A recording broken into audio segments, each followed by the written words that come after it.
July 6th, 7:20 in the morning. 39 degrees down here on Highway 145. Pretty chilly. Beautiful morning, riding to Silverton for breakfast.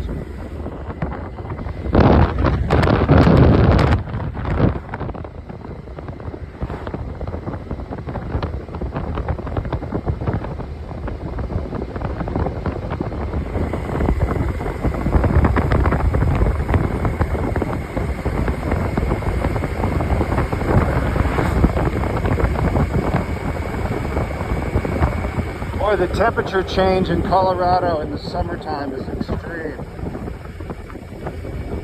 I've got on my heated jacket, and it's a good thing I got it, or I'd be freezing. Alright, we're going to have a beautiful ride this morning down through Placerville, Ridgeway, Ouray, Red Mountain Pass, Silverton for breakfast.